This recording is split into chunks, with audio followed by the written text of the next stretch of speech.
قابل احترام سامعین و سامعات، السلام علیکم ورحمۃ اللہ وبرکاتہ۔ اللہ تعالیٰ کی سلامتی، رحمتیں، برکتیں آپ تمام مرد و خواتین اسلام کے اوپر ابد الآباد تک نازل ہوتی رہیں۔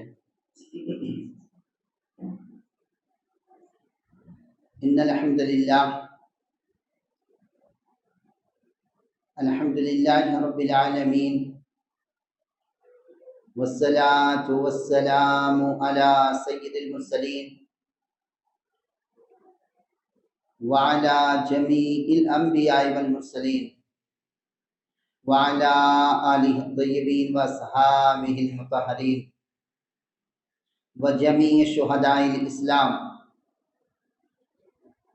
وعلى آلہ الطیبین الطاہرین واصحابہ المطہرین الی یوم الدین، اما بعد فإن أصدق الحديث كتاب الله وخير الهدي هدي محمد صلى الله تعالى عليه وآله وسلم وشر الأمور محدثاتها وكل محدثة بدعة وكل بدعة ضلالة وكل ضلالة في النار۔ أعوذ بالله العظيم وبوجهه الكريم وسلطانه القديم من الشيطان الرجيم من حمزه ونفخه ونفسه، بسم الله الرحمن الرحيم۔ يا أيها الذين آمنوا ادخلوا في السلم كافة ولا تتبعوا خطوات الشيطان إنه لكم عدو مبين۔ وقال تبارك وتعالى جل مجده وعز اسمه في سورة الفاطر: ان الشیطان لکم عدو فاتخذوه عدوا انما یدعو حزبه لیکونوا من اصحاب السعیر۔ وقال اللہ تبارک وتعالی جل مجدہ وعز اسمہ فی سورة الحشر: ما آتاکم الرسول فخذوه وما نہاکم عنہ فانتہوا۔ وقال امام الانبیاء سید المرسلین رحمت للعالمین سیدنا مولانا محمد رسول اللہ صلی اللہ تعالی علیہ وآلہ وسلم فی الحدیث الصحیح: من تشبہ بقوم فہو منہم، الى آخر الحدیث۔ وقال النبی صلی اللہ تعالی علیہ وآلہ وسلم: ان الحسن والحسین سیدا شباب اہل الجنہ، من احبہما فقد احبنی ومن ابغضہما فقد ابغضنی، الى آخر الحدیث، او کما قال النبی صلی اللہ تعالی علیہ وآلہ وسلم۔ سبحانک لا علم لنا الا ما علمتنا انک انت العلیم الحکیم۔ میرے قابل احترام پیارے سچے ایمان والے بھائیوں، اور بہت زیادہ قابل احترام میری قابل احترام خواتین اسلام، میری دینی مائیں اور بہنیں اور بیٹیاں، مردوں سے زیادہ آپ کا شکر گزار ہوں، شکر ادا کرتا ہوں، آپ کا ممنون و مشکور ہوں کہ آپ اپنی تمام مصروفیتوں، آپ کی زندگی بہت بزی ہوتی ہے گھریلو زندگی میں، ساری مصروفیتوں کے باوجود آپ اپنا قیمتی وقت نکال کر کے اللہ تعالیٰ کا خوبصورت کلام قرآن و سنت کی نورانی تعلیمات کو سننے کے لیے آپ تشریف لائیں۔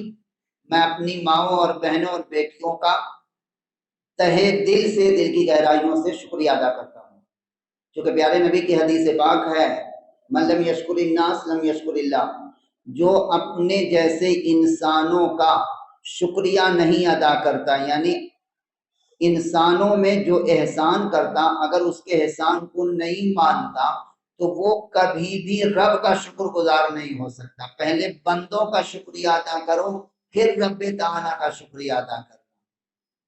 تو اسی حدیث پاک کی روشنی میں میں آپ تمام کا شکریہ ادا کرتا ہوں۔ آپ تشریف لائے، اللہ تعالیٰ آپ کے آنے جانے بیٹھنے کو قبول فرما کر ہم دونوں کے لیے اور ساری انسانیت کے لیے، تمام کائنات کے مومنین مومنات، مسلمین مسلمات، مرد و خواتین، بچے بوڑھے ضعیف، سبوں کے لیے اللہ تعالیٰ اس مجلس کو مغفرت کا وسیلہ بنا دے۔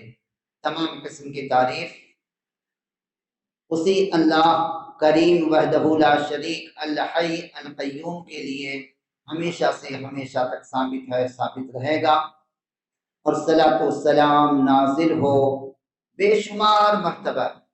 اربوں خربوں کہوں گا تو تعداد ہو جائے گی، اس لیے کہا جائے بے شمار مرتبہ وہ اپنی شان کے مطابق اپنے تمام مقدس اور متبرک بندے حضرت انبیاء کرام المصطفین الاخیار مجتبی مصطفیٰ بندوں پر، یعنی حضرت انبیاء کرام علیہ الصلوۃ والتسلیمات پر اللہ تعالیٰ کی جانب سے بے شمار اپنی شان کے مطابق اللہ تعالیٰ درود و سلام نازل فرمائے۔ بطور خاص امام الانبیاء سید المرسلین رحمت للعالمین، صاحب قرآن مجید، صاحب معجزات کثیرہ، حضرت احمد مجتبی محمد مصطفیٰ صلی اللہ تعالی علیہ وآلہ وصحبہ وسلم۔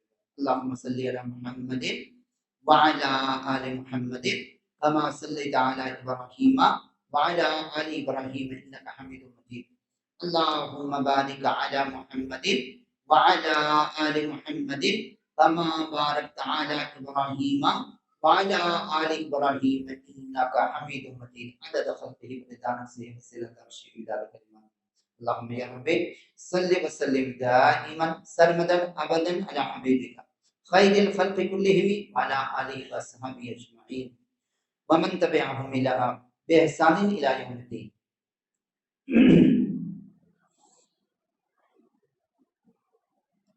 صفحہ دہر سے باطل کو مٹایا ہم نے، صفحہ دہر سے باطل کو مٹایا ہم نے، نوع انسان کو غلامی سے چھوڑایا ہم نے، تیرے قرآن کو سینوں سے لگایا ہم نے، تیرے کعبے کو جبینوں سے بسایا ہم نے، پھر بھی ہم سے یہ گلہ ہے کہ وفادار نہیں، ہم وفادار نہیں، تو بھی تو دلدار نہیں۔ اس زمانے میں معزز تھے مسلمان ہو کر، اور تم خار ہوئے تارک قرآن ہو کر۔ وقت فرصت ہے کہاں، کام ابھی باقی ہے، وقت فرصت ہے کہاں، کام ابھی باقی ہے، نور توحید کا اتمام ابھی باقی ہے۔ اور آخری جملہ، اس کو سنبھال کے رکھنا ایمان والے پیارے بھائیوں اور بہنوں، تو مسلمان ہے اگر، تو مسلمان ہے اگر، تو تدبیر ہے تقدیر تیری۔ تو مسلمان ہے اگر، تو مسلمان ہے اگر، تو تدبیر ہے تقدیر تیری۔ اور کی محمد سے وفا صلی اللہ تعالیٰ علیہ وسلم، تو نے تو ہم تیرے ہیں، یہ جہاں چیز کیا لوح و قلم تیرے ہیں۔ اور وہ دور بھی دیکھا ہے تاریخ کی نظروں نے، وہ دور بھی دیکھا ہے تاریخ کی نظروں نے، لمحوں نے خطا کی تھی صدیوں نے سزا پائی۔ وہ دور بھی دیکھا ہے تاریخ کی نظروں نے، لمحوں نے خطا کی تھی صدیوں نے سزا پائی۔ پیارے پیارے دینی بھائیوں اور بہنوں، ہمارے آج کی اس خوبصورت ترین پروگرام کا خوبصورت عنوان ہے، ٹاپک ہے، اس کو ذہن کے اسکرین پر ذرا سجا کے رکھ لیں ہیڈ لائن میں، یوم عاشوراء تاریخ کی روشنی میں۔ تاریخ جس کو آپ ہسٹری آف اسلام کہتے ہیں، تو صرف تاریخ کی روشنی میں نہیں، سب سے پہلے قرآن مجید کی روشنی میں، دوسرے نمبر پر احادیث نبویہ صلی اللہ علیہ وسلم کی روشنی میں، تھرڈ نمبر پہ تاریخ کو ہم لا کے اس میں جوڑیں گے۔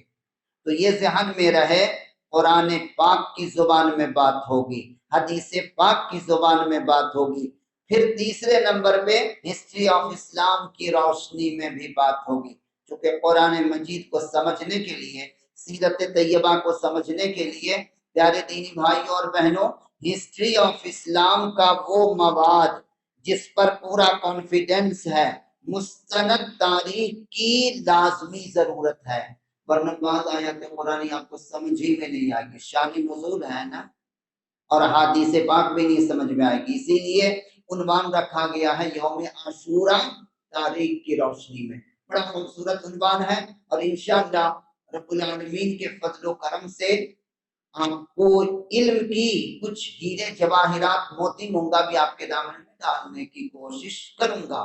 پھر ترتیب مختصراً اب آئیے یوم عاشورہ، تو یہ لفظ شاید بعض بھائیوں کے لیے ذرا بھاری ہو جائے، چونکہ عربی زبان کا دونوں لفظ ہے، یوم الگ ہے عاشورہ الگ ہے۔ یوم مینس ڈے، جس کو آپ انگریزی میں انگلش میں کہتے ہو ڈے، ون ڈے، ڈے دن، اس کو ہم عربی میں کہتے ہیں، عربی لینگویج میں یوم۔ عاشورہ بھی عربی زبان کا ورڈ ہے، شبد ہے۔ عاشورہ کے معنی 10واں، آپ بولتے ہو نا نواں، 10واں، وہی عاشورہ کے معنی 10ویں تاریخ۔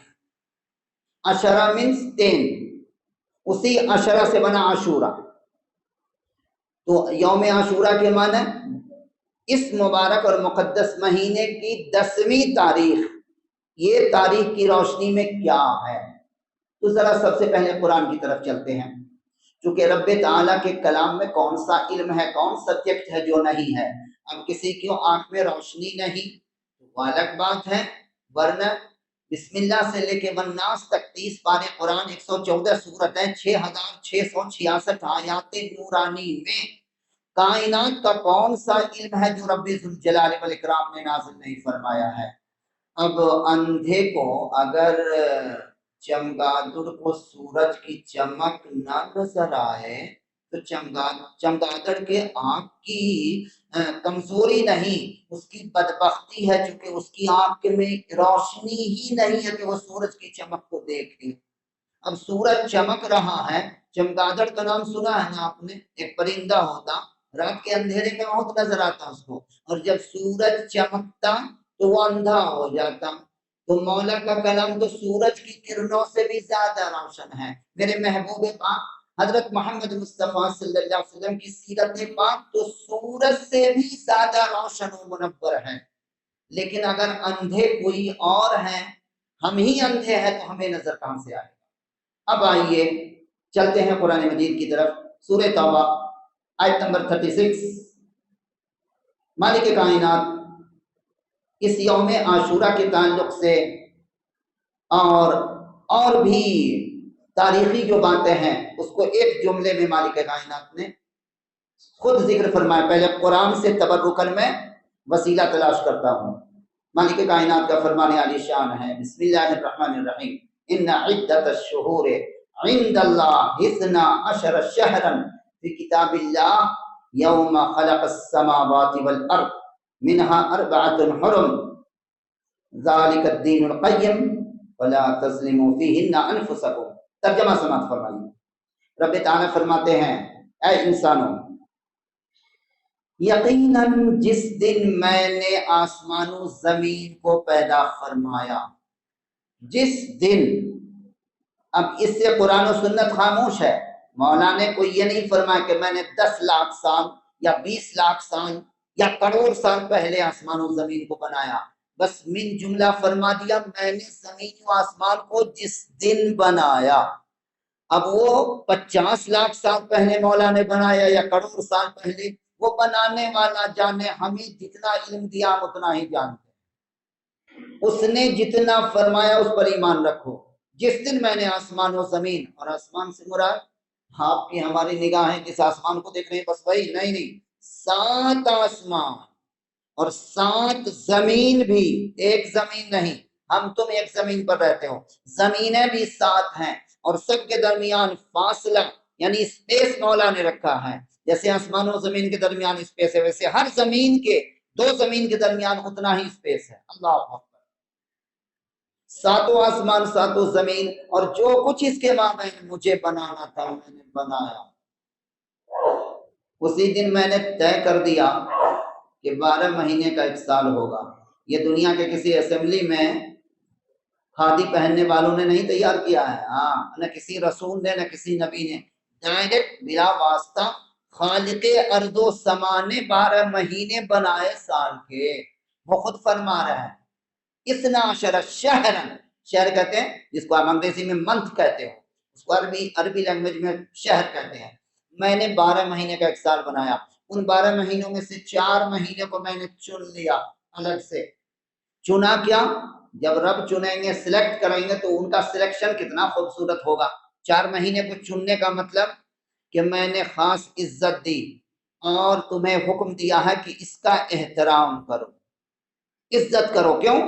ان 4 مہینوں کو میں نے خاص عظمت، تقدس، بزرگی عطا کیا ہے، تو آپ اس کا احترام کرو۔ میں اس کو عزت دیا ہوں، اس کو میں عزت دوں، اب تمہاری کیا جرات ہے کہ نہیں مانو؟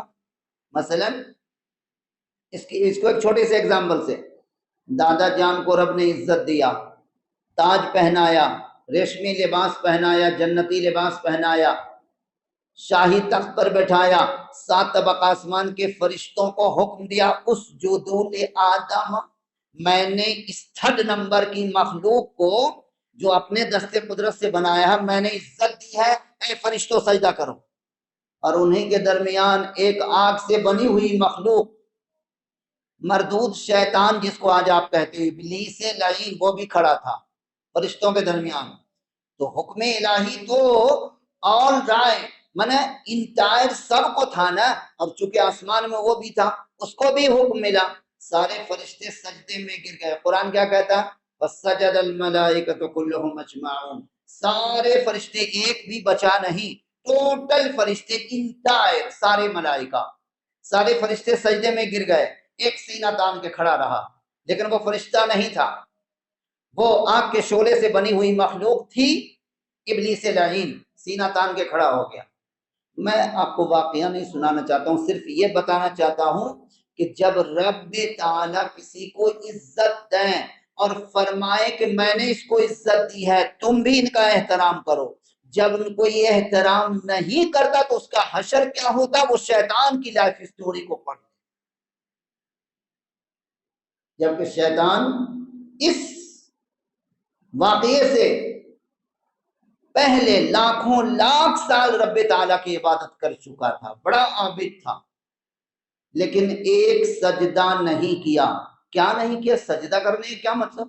وہ تو تعظیم کروانی تھی دادا آدم علیہ السلام کی، تو مالک کائنات نے سجدے کا حکم کیوں دیا؟ یہ بتانا تھا مولا کو، میں نے عزت دی ہے اپنے پیارے آدم کو، تم ان کا احترام کرو، تعظیم کرو۔ کیوں؟ اس کا نام ہی ہے سجدہ تعظیمی۔ یہ کوئی عبادت والا سجدہ نہیں تھا، عبادت کا سجدہ تو اللہ تعالیٰ کے سوا کسی کے لیے نہیں۔ عزت نہیں کرنا یہ ابلیس کی پہلی عادت ہے، تکبر کرنا، گھمنڈ کرنا، حسد کرنا۔ 2 بیماری کو یاد رکھے گا، حسد، جلن کسی سے، اور کسی کی عزت کو نہ ماننا، ایکسپٹ نہیں کرنا۔ یہ ابلیس نے پہلی مرتبہ ایجاد کیا اللہ تعالیٰ کی خدائی، اور اسی کی وجہ سے وہ برباد ہوا ہمیشہ کے لیے۔ مالک کائنات نے بھی فرمایا کتاب، چلیے یہ بھی تاریخی دن تھا، مالک کائنات نے جب 4 مہینوں کو چنا تو اس میں یہ مبارک اور مقدس مہینہ جس کا اصلی نام کیا ہے پیارے بھائیوں اور بہنوں؟ یاد رکھنا، پورا نام ہم لوگ بولتے نہیں، پورا کمپلیٹ نام ہے اس کا محرم الحرام۔ نام بھی کتنا پیارا ہے، عربی زبان کا ہے یہ لفظ، اگر آپ اس کو تلاش کرو گے تو عربی زبان کے لحاظ سے محرم بنے گا حرمت سے، حرمت کے معنی عزت، محرم کے معنی جس کو رب تعالیٰ نے عزت بخشی، اور اوپر سے نور اعلیٰ نور، سونے پر سہاگا۔ محرم تو عزت والا نام تھا ہی، الحرام لگا کر کے سونے پر سہاگا کر دیا، نور اعلیٰ نور، چونکہ الحرام کا معنی ہوتا ہے عربی ڈکشنری میں عزت، عظمت، اس لیے دنیا کی سب سے عزت والی جو مسجد ہے اس کا نام کیا ہے؟ المسجد الحرام، ہے کہ نہیں؟ اور کسی مسجد کو آپ کہتے ہیں وہ مسجد حرام؟ مسجد حشمت، مسجد ابو بکر رضی اللہ تعالیٰ عنہ۔ تو مسجد حرام دلیل ہے اس بات کی کہ دنیا کی کوئی مسجد اس مسجد کا مقام نہیں پا سکتی ہے، اس لیے اس مسجد کا نام کیا رکھا؟ مسجد حرام، عزت والی مسجد۔ تو اس مہینے کا نام بھی رب تعالیٰ نے کیا رکھوایا؟ محرم الحرام، عزت پر عزت۔ اب بولو ایمان والو، آپ سب کو یہ نیا سال بھی مبارک ہو اور یہ مبارک مہینہ بھی مبارک ہو جو اللہ تعالیٰ کا مہینہ ہے۔ یہ بات ٹو دا پوائنٹ یاد رکھنے کی ہے کہ اللہ تعالیٰ کے سارے مہینے پیدا کیے ہوئے ہیں، لیکن رب تعالیٰ نے اسی مہینے کی نسبت اپنی طرف کروایا اپنے محبوب کی زبان نبوت سے۔ محبوب سے فرمایا اعلان کر دو یہ میرا مہینہ ہے، اس کا نام رکھنا شہر اللہ المحرم الحرام، اللہ تعالیٰ کا مہینہ۔ لو ایمان والو، ہم اپ ایمان کے دعوے دار ہوں اور کہتے ہوں کہ ہم ایمان والے، اللہ تعالیٰ کی طرف اس مہینے کی نسبت اللہ تعالیٰ کا مہینہ، اور جب رب کا مہینہ ہوا تو اس کی احترام، اس کی تعظیم ہم پر ایمانی تقاضے کے تحت ہم پر لازم ہوئی کہ نہیں؟ آپ یقین مانو، اور یقین تو آپ کو کرنا ہی پڑ چکے، آپ اپنی آنکھوں سے، کھلی آنکھوں سے دیکھ رہے ہو پورے سال کے مہینے میں اتنی شیطنت، اتنی خرافات، اتنی شرکیہ، کفریہ، غلاظت والے کام، اللہ کو غضب میں ڈالنے والے، اللہ کے غضب کو دعوت دینے والے کام، مرد و خواتین نام نہاد مسلمان لیکن اصل میں کردار کے لحاظ سے پکا مشرک، کافر، منافق، بدعتی، لیکن نام نہاد ہم دنیا کے اندر شور مچا رہے کہ I am Muslim, I am مومن، آئی ایم مبلغ، آئی ایم دائی، I am Maulana, I am نمازی، آئی ایم حاجی۔ ہم کہتے تو ہیں لیکن کبھی فکر ہوئی کہ اللہ تعالیٰ کا غضب ہم پر ٹوٹ رہا ہے؟ کسی مہینے میں اتنی بدتمیزی، اتنی شرارت مسلمان ایشیا کے مسلمان مرد و خواتین نہیں کرتے ہوں گے جو اللہ تعالیٰ کے مہینے میں کر رہے ہیں۔ یہ کھلی بغاوت ہے پیارے بھائیوں، یاد رکھنا دینی بھائیوں اور بہنوں، یہ کیا ہے؟ گناہ نہیں ہے۔ کہیں ایسا نہ ہو تم اپنے نفس کو تھپک کے سلا دو یا شیطان تمہیں سلو پوائزن والا انجیکشن اور سویٹ پوائزن اور سلو پوائزن، دو انجیکشن رکھتا ہے ابلیس، ہاں دو کوالٹی کا، یہ مت بھولنا۔ سویٹ پوائزن انجیکشن کا نام ہے، یہ شیطان کے پاس ہے، اور ایک ہے سلو پوائزن والا انجیکشن، یعنی وہ انجیکشن دیتا اس کا اثر بہت بعد میں ہوگا، اور سویٹ پوائزن انجیکشن میٹھا میٹھا، آپ کو بڑا میٹھا لگے گا لیکن اس سے زیادہ کڑوا کوئی ہوگا ہی نہیں۔ یہ دونوں انجیکشن دے کر کے شیطان تھپک کے سلاتا، کیا کرنے کو؟ یہ جو ہو رہا ہے یہی اصلی اسلام ہے، اوریجنل اسلام یہی ہے۔ جتنا کچھ کرنا ہے شیطنت کر لو، کیوں؟ یہ اللہ تعالیٰ کا مہینہ ہے، اللہ تعالیٰ نے حکم دیا ہے قرآن حکیم میں، چونکہ اس علام الغیوب کو پتا تھا کہ 1400 سال بعد بسوا کلیان والے ہی نہیں پورے ایشیا والے کریں گے شیطنت، تو قرآن جس سے میں نازل فرما رہا تھا عالم الغیب والشہادہ، اسی وقت سورہ توبہ میں یہ آیت ٹکڑی نازل فرما دی، فلا تظلموا فیہن انفسکم، اے میرے بندوں اور بندیوں، میں ابھی تم کو ڈائریکشن دے رہا ہوں، تم اس مبارک مہینے میں کم از کم اپنی جانوں پر ظلم و زیادتی مت کرنا۔ اس سے بڑا ظلم اور کیا ہوگا ایمان والو؟ کہ کریں شرک، کریں کفر، کریں منافقت، کریں بدعت، کریں اللہ تعالیٰ کے غضب کو دعوت دینے والے کام، اور ہم کہیں کہ ہم پکے مومن ہیں، ایمان والے ہیں، تو ہمارے پکنے سے ہوتا کیا ہے؟ بکتے رہو، دنیا میں بکنے والے بہت آئے، اسی آسمان کے نیچے، اسی چاند سورج کی روشنی میں، انہی ہواؤں اور فضاؤں میں، آپ سے ہم سے اچھی بلڈنگ اور مکانات میں، ہم آپ سے زیادہ خوبصورت بیویوں والے، بچوں والے، ہم سے زیادہ مال والے، ہم سے زیادہ کھیتی باڑی والے، ہم سے اچھی بزنس کرنے والے اس دنیا میں پیدا ہوئے، بکتے رہے، میں مومن، میں مسلمان۔ رب نے ایک ہی بار چن سے کہا ریجیکٹ، تو کس پر ایمان لائے گا؟ تو بکتا رہا فرش زمین پر، عرش والا رب خود تیرے ایمان کو ریجیکٹ کرتا ہے، تیرے بکنے سے ہوگا کیا؟ تو جہنم کا ایندھن ہے، تیرے برداشت کرنے سے کیا ہوگا؟ تو بک دے میں مان لوں؟ بالکل نہیں۔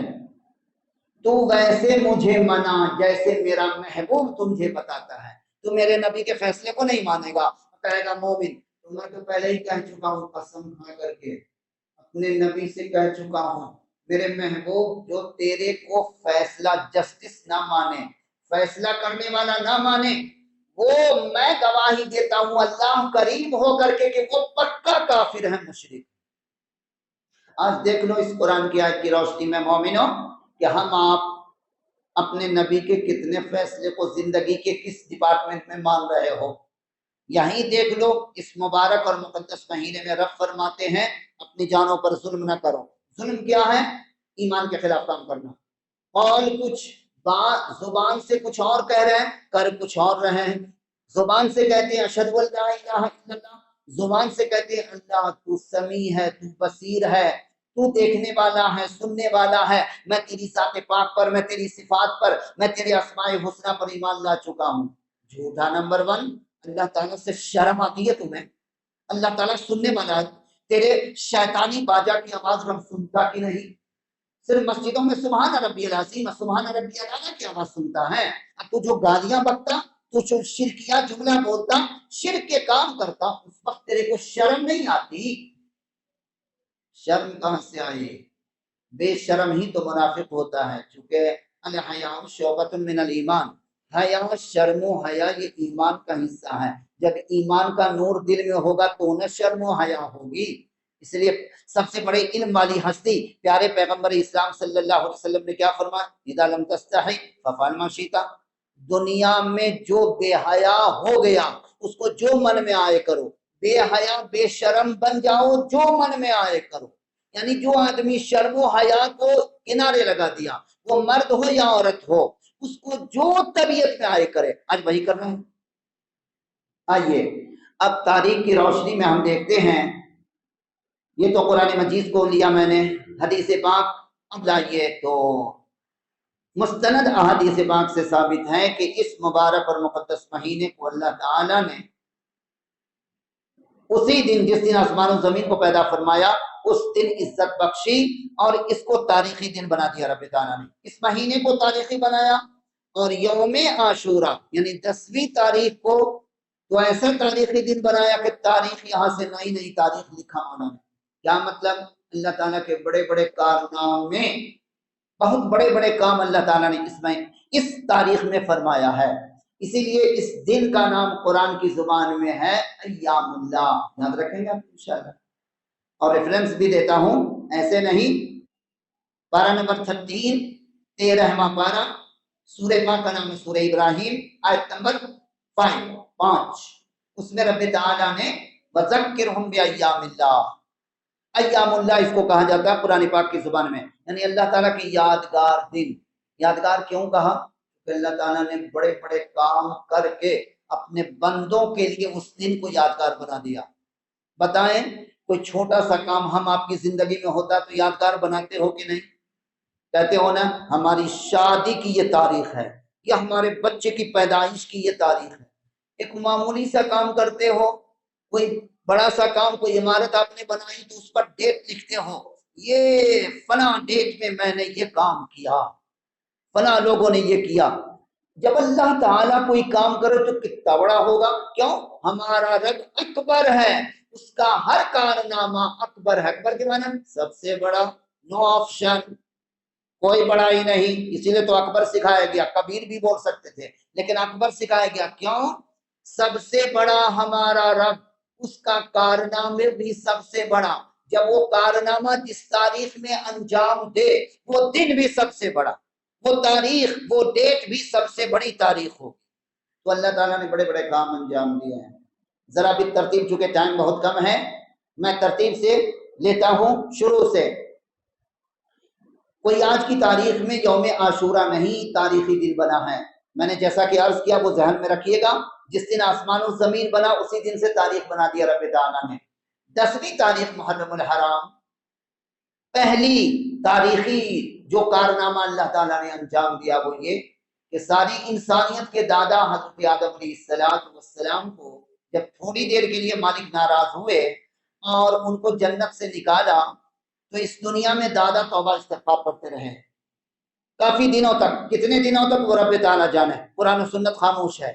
سالہ سال تک دادی بھی دادا بھی روتے رہے توبہ کرتے رہے، مولا معاف فرما دو، ربنا ظلمنا انفسنا. وہ تو قرآن مجید میں وہ جملے ہیں جس سے توبہ کیا تھا، اور یہ بھی مالک کائنات نے دل میں ڈالی تھی بات، ربنا ظلمنا انفسنا وان لم تغفر لنا وترحمنا لنكونن من الخاسرین. اے ہمارے رب، ہم دونوں میاں بیوی نے، ہم تیرے حکم کی نافرمانی کر کے ہم نے ظلم کیا ہے مولا، ہمیں اقرار ہے، اب تو معاف کر دے مولا، رحم فرما، اور ہم دونوں میاں بیوی کی مغفرت فرما، بخشش فرما دے.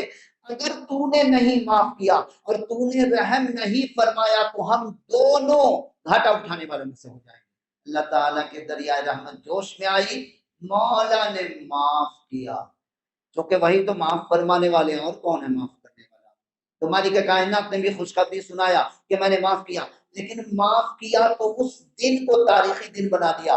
وہ آج ہی کی تاریخ تھی، جمعہ کا دن تھا، بس اتنی بات ہے. تو جمعہ کا دن تو ثابت ہے پیارے نبی کی مستند حدیث پاک سے کہ جمعہ کا دن تھا اور مہینہ محرم الحرام کا تھا، اور 10ویں تاریخ تھی جب اللہ تعالیٰ نے تمہارے ہمارے ساری کائنات پوری خدائی کے انسانیت کے دادا کی توبہ، دادی اور دادا دونوں کی توبہ قبول فرما کے دونوں سے اپنی رضا کا اعلان کر دیا. میں تم دونوں سے راضی ہو گیا، چلو میں نے معاف کیا. یہ کوئی معمولی بات تھی کیا؟ اگر ہم آپ کو اللہ تعالی معاف فرمائیں تو بہت چھوٹی بات ہوگی، لیکن دادا کو جو معاف کیا وہ بات بہت بڑی تھی، کیونکہ دادا ساری انسانیت کے تھے، اور اس دن کو تاریخی دن بنا دیا اللہ تعالیٰ نے. آگے بڑھیے. دادا کے بعد ان کے چوتھی پشت میں چوتھے نمبر پر، اور چوتھے نمبر کے پیغمبر بھی ہیں حضرت نوح علیہ السلام، جن کو دادا کے بعد اللہ تعالیٰ نے سب سے لمبی عمر عطا کیا. دادا کو 1000 ایئرس، 1000 سال کی عمر عطا کیا. یہ بات یاد رہے. دادا کے بعد پوری انسانیت کی تاریخ میں حضرت نوح علیہ السلام سے زیادہ لمبی عمر والا کسی کو رب نے نہیں بنایا. یہاں تک کہ پیغمبران اسلام میں کتنا 950 سال، دادا سے 50 سال کم. تو بڑے خوش نصیب ہوتا ہے یہ دادا کے جن کو 950 سال کی عمر، اور ان کی 950 سال کی عمر اللہ تعالیٰ کو اس قدر محبوب ہے کہ قرآن مجید میں پارہ نمبر 20 سورہ عنکبوت میں اس کا ذکر تک فرما دیا. چونکہ پورے قرآن حکیم میں ریکارڈ ہے کہ کسی نبی کسی رسول کی عمر کا لائف کا ذکر مالک نے نہیں فرمایا کہ کتنی عمر میں نے دی. یہاں تک کہ دادا جان کا بھی حدیث پاک میں ذکر ہے، قرآن میں نہیں ہے، لیکن اس پوتے کی عمر کا یعنی حضرت نوح علیہ السلام کی عمر شریف 950 سال قرآن میں آ گیا. آئیے، اتنے سالوں تک آپ نے تبلیغ کیا، دعوت کیا، شرک سے روکا، کفر سے روکا، جیسے ہم آپ بھی آپ ایک دوسرے کو روکتے ہو نا، آج وہ تبلیغ کرتے رہے، لیکن 950 سال کی محنت کا نتیجہ کیا نکلا؟ 40 لیڈی 40 جینٹس، 40 مرد 40 عورت مسلمان ہوئے. اللہ اکبر. ذرا کمپیئر کر کے دیکھیے، 950 سال کی دعوت و تبلیغ کا نتیجہ نکلا 80 آدمی، 40 مرد 40 عورت. اب ذرا یہاں دیکھیے کمپیئر کر کے، آخری پیغمبر اسلام حضرت محمد رسول اللہ صلی اللہ تعالیٰ علیہ وسلم کو موقع کتنا ملا دعوت و تبلیغ کرنے کا؟ فقط 10 سال. چونکہ آپ 13 ایئرس کو نہ لیں، 13 ایئرس تو پیارے نبی پر جو مکی زندگی ہے اس میں ظلم و ستم کا پہاڑ توڑتے رہے، کون سنا؟ چند ہی لوگ تو مرد و خواتین مسلمان ہوئے، یعنی 125 لوگ مسلمان ہوئے. جو 10 ایئرس 10 سال مدینہ طیبہ کا ہے وہی ہے نا پیارے نبی کی دعوت، اس میں بھی کفار عرب پیارے نبی کو پریشان کرتے رہے. تھوڑا سا وقت ملا، لیکن اللہ تعالیٰ نے اپنے نبی مکرم صلی اللہ علیہ وسلم کی فضیلت یہ رکھی کہ 10 سال سے بھی کم عرصے میں نبی پاک کی زندگی میں آج ہی دنیا پر اسلام کا پرچم لہرا دیا. اس پر کہیے الحمدللہ. 950 سال کی تبلیغ میں 40 مرد 40 عورت مسلمان ہوئے. ان کے علاوہ ٹوٹل کو ریجیکٹ کیا مالک نے، اور اپنے پیغمبر کو بتا دیا کہ اب کوئی ایمان نہیں لائے گا، نہ لائے گی، نہ لائے گا نہ لائے گی، نہ عورت لائے گی نہ مرد لائے گا۔ اس لیے اب ان کو صفحہ ہستی سے مٹا دینا چاہیے۔ حضرت نوح علیہ السلام بھی لاسٹ میں پورے جلال میں آئے اور مبارک ہاتھ اٹھایا اور دعا کیا۔ اس دعا کا ذکر بھی قرآن مجید کے پارہ نمبر 29 انہی کے نام پاک سے ایک سورہ ہے، جس کو پڑھنا چاہیں گے تو آپ پڑھیں گے، سورہ نوح اس کا نام ہی ہے، حضرت نوح علیہ السلام کے نام پاک پر ہے۔ اس میں وہ بد دعا کا بھی ذکر ہے، دعا نہیں بد دعا، قوم کو بد دعا کر دیا لاسٹ میں، کیونکہ 950 سال تک آپ کی زندگی کیسی کٹی؟ روزانہ جب دعوت دینے جاتے ہیں، یا ایھا الناس قولوا لا الہ الا اللہ، اے لوگو اللہ تعالیٰ کو ایک مان لو، اللہ تعالیٰ کے ساتھ شریک مت کرو، شرک مت کرو، کفر مت کرو، میں تمہارا خیر خواہ ہوں، تم سے کوئی فیس نہیں مانگتا ہوں، میری فیس میری مزدوری تو میرا رب دے گا، مان لو نا۔ لوگ گالیاں دیتے، کان میں کپڑے ٹھونس لیتے جی جب دیکھتے پیغمبر آ رہے ہیں تو، اتنی بدتمیز قوم تھی۔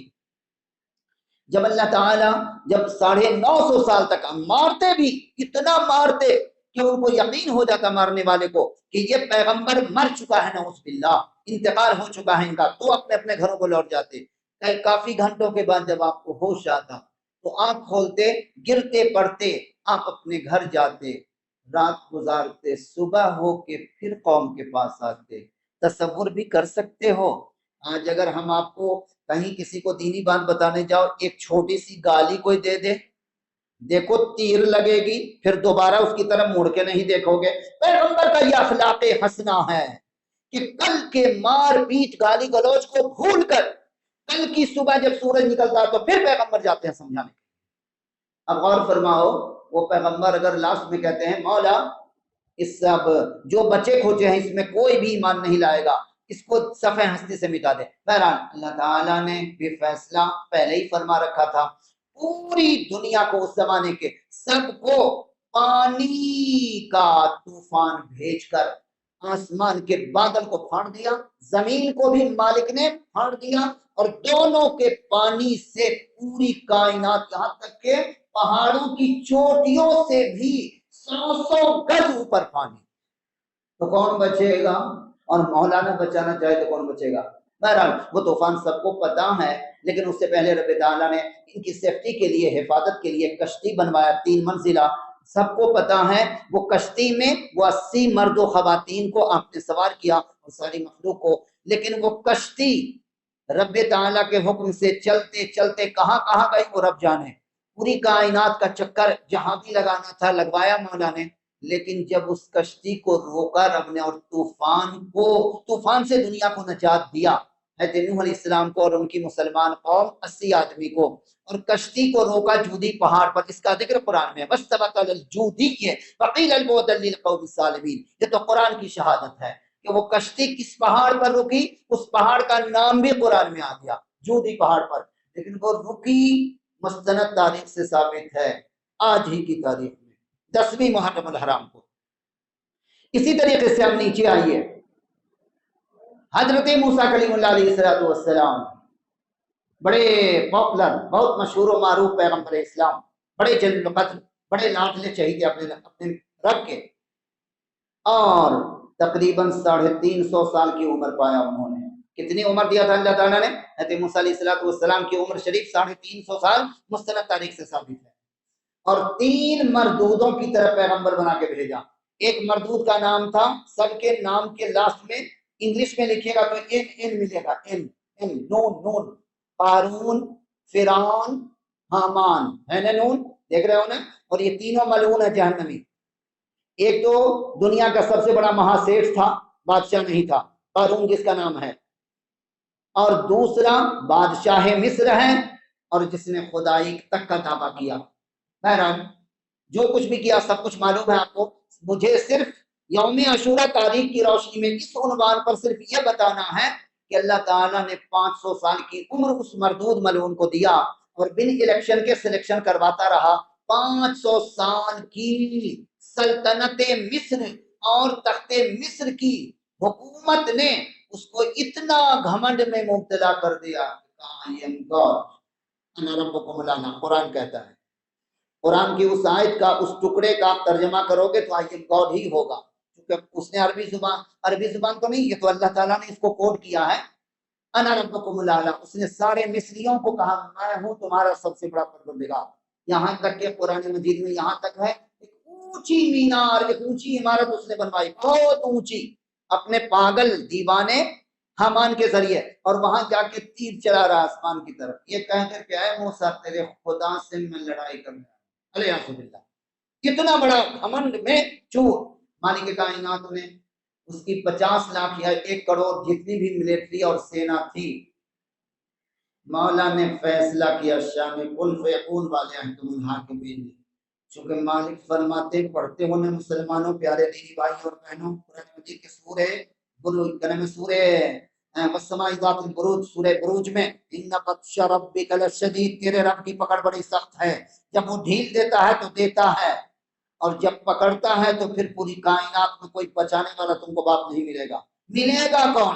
جب وہ پکڑے تو کون ملے گا؟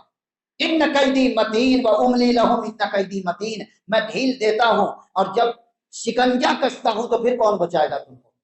500 سال تک گلچھڑے اڑاتا رہا، انجوائے کرتا رہا، خدائی کا دعویٰ کرتا رہا، بدتمیزیاں کرتا رہا، پیغمبر کو خدائی کا دعویٰ پیغمبر کے سامنے کر رہا، وہ بھی ایک نہیں 2 پیغمبر، اللہ اکبر، حضرت ہارون علیہ السلام، حضرت موسیٰ علیہ السلام اس کے پارلیمنٹ میں کھڑے ہیں لاٹھی لے کر کے، اس کو دعوت دیتے رہے 350 سال تک، نہیں مانا تو پھر مولا نے اپنی گرفت کی زنجیر میں جکڑا، مولا نے فیصلہ کیا کہ اب اس کا کام تمام کیا جائے اور آنے والی نسلوں کے لیے ایک نئی تاریخ لکھی جائے۔ وہ تاریخ لکھا مولا نے تو آج کی تاریخ تھی، اس کی اب 50 لاکھ یا 1 کروڑ جتنی بھی ملٹری تھی، سینا، سب کے ساتھ وہ پیچھے دوڑا، چونکہ وہ داستان آپ کو نہیں بتانی ہے، وقت بھی نہیں ہے کہ موسیٰ علیہ السلام 8 سے 10 لاکھ کی تعداد میں آپ کی قوم بنی اسرائیل تھی، اس کو رب کا حکم ہوا پیغمبر کو کہ رات کے اندھیرے میں نکل جاؤ لے کر کے مصر سے، کسی کو چپکے سے کانوں کان خبر نہیں ہونی چاہیے، نکل جاؤ۔ تعداد کتنی تھی آپ کی قوم بنی اسرائیل کی؟ مستند تاریخ سے ثابت ہے 8 سے 10 لاکھ۔ سوچو ذرا، تصور میں لاؤ، 8 سے 10 لاکھ آدمی کو لے کے ہندوستان سے جب نکلو گے تو ہندوستانی حکومت کو خبر ہوگی کہ نہیں؟ خبر کیسے نہیں ہوگی؟ لیکن خبر ہوئی کب؟ جب صبح کا وقت ہونے لگا، تب فرعون اپنے گھمنڈ میں چور ہو کر کے، چونکہ احکم الحاکمین نے بے فیصلہ کیا تھا اس کو مچورنے کا، جہنم میں پہنچانے کا، تو مالک کائنات نے اپنی حکمت سے اپنے بندے پیغمبر اسلام کو نکال دیا۔ 8 سے 10 لاکھ کی تعداد میں قوم بنی اسرائیل مظلوم تھی، ان کو نکلوا دیا۔ رات بھر وہ چلتے رہے، چلتے چلتے جب صبح کا سورج نکلا ہے، یوم عاشورہ تھا، 10ویں تاریخ محرم الحرام کی، سورج طلوع ہو رہا ہے اور یہ سمندر کے کنارے کھڑے ہیں 8 سے 10 لاکھ کی تعداد میں لوگوں کو لے کر کے، ذرا تصور میں لاؤ کتنا بھیانک منظر ہوگا۔ اور پیغمبر اسلام کے ہاتھ میں ایک لاٹھی ہے۔ اچانک لوگوں کے کان میں، مرد و خواتین، بچے بوڑھے سب تھے بیچارے، رات بھر چلے ہوئے تھے، تھکے ماندے، پیچھے مڑ کے دیکھا تو کان میں آواز آئی اور دیکھا تو گرد و غبار، وہ سمجھ گئے کہ وہ فرعون مردود کو اور اس کی ملٹری کو پتا چل گیا ہم لوگوں کے بارے میں، وہ ہمارا پیچھا کر رہا ہے، ہم کو مار ڈالے گا۔ اب حضرت موسیٰ علیہ السلام سے قوم نے کیا کہا، وہ بھی قرآن مجید میں ہے، تم نے نہ گھر کا نہ گھاٹ کا کہیں کا نہیں رہنے دیا۔ ارے کم از کم مصر میں اپنی جھوپڑی میں تو تھے، اب کا ہو سامنے ریڈ سی، اس کو انگریزی میں ریڈ سی کہتے ہیں اس سمندر کو، اور ہمارے بھی زبان میں البحر الاحمر کہتے ہیں، لال سمندر، لال سمندر کی موج ہے، پیچھے فرعون کی فوج ہے، بیچ میں 2 چکی کے درمیان پسوا دیا نا۔ لیکن پیغمبر اسلام نے کیا فرمایا، وہ بھی قرآن میں کوٹ کیا مالک نے، قال ان معی ربی سیہدین، یہ پیغمبر کا ایمان ہے، فرمایا موج رہے یا فوج رہے کوئی فرق نہیں پڑتا، میرے رب ذوالجلال والاکرام نے مجھ سے وعدہ کیا ہے کہ ہماری قوم اور ہمیں وہ بچائے گا، نجات دے گا تو دے گا، کیسے دے گا وہ جانتا ہے، آگے دیکھو کیا ہوتا ہے۔ اچانک مالک کائنات کی وحی آئی، میرے پیغمبر تم یہ جو لاٹھی تمہارے ہاتھ میں ہے وہ سمندر کو ٹچ کر دو۔ اب غور فرمائیے، سمندر حد نگاہ تک سمندر کا پانی ہوتا، اوپر آسمان، کہیں کنارہ نظر آتا کیا؟ سمندر سمندر ہے، لاٹھی کتنی ہوگی؟ مان لو 15 فٹ کی لاٹھی ہوگی، چونکہ اس زمانے کے لوگ کافی لمبے قد کے ہوتے تھے، تو 15 یا 20 فٹ کی لاٹھی ہوگی،